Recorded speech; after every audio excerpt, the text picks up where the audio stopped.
Hello दोस्तों, आज का हमारा टॉपिक रहेगा श्राद्ध अश्विन मास में ही क्यों होते हैं। श्राद्ध आदि का कर्म पुत्र ही क्यों करता है। तो हमारे सामाजिक उत्सव में अश्विन मास का बड़ा ही महत्व बताया गया है कि अश्विन मास के कृष्ण पक्ष से पितरों का सामूहिक महाप्रलय होता है। इस समय सभी पितर अपने सभी पृथ्वीवासियों के सगे संबंधियों के घर बिना बुलाए आते हैं और कव्य यानी भोजन ग्रहण करके तृप्त होते हैं तथा अपना शुभ आशीर्वाद प्रदान करते हैं। पिता के वीर्य से उत्पन्न पुत्र पिता के सम्मान ही व्यवहार करने वाला होता है।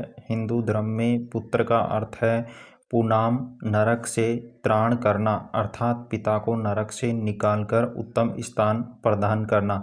यही वजह है कि पिता की समस्त दैहिक क्रियाएं पुत्र ही करता है। एक ही मार्ग से दो वस्तुएं उत्पन्न होती हैं, एक पुत्र और दूसरा मूत्र। यदि पिता के मरणोपरांत उसका पुत्र सारे अंत्येष्टि संस्कार नहीं करता है तो वह भी मूत्र के समान है। तीसरा हमारा प्रश्न है, श्राद्ध में किया गया भोजन मर्त प्राणी को कैसे प्राप्त होता है।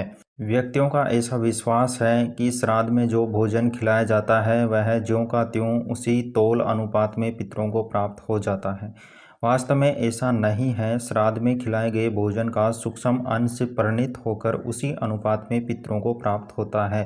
प्रश्न नंबर 4 हमारा है, क्या श्राद्ध करते समय मर्त पितर दर्शन देते हैं।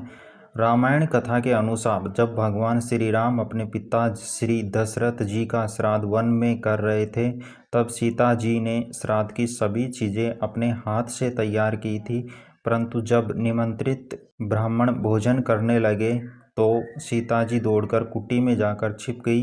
ब्राह्मण के विदा होने के बाद श्री रामचंद्र जी ने सीता जी की घबराहट और कुटी में छिपने का कारण पूछा तो सीता जी बोली, स्वामी मैंने ब्राह्मणों के शरीर में आपके पिता श्री के दर्शन किए हैं।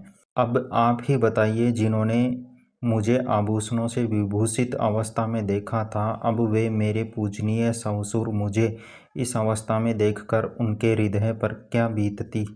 ऐसा ही एक प्रसंग महाभारत में भी आया है। जब भीष्म पितामह अपने पिता शांतनु जी का पिंडदान करने लगे तो उनके सामने साक्षात उनके दाहिने हाथ में उपस्थित होकर पिंड ग्रहण किया था।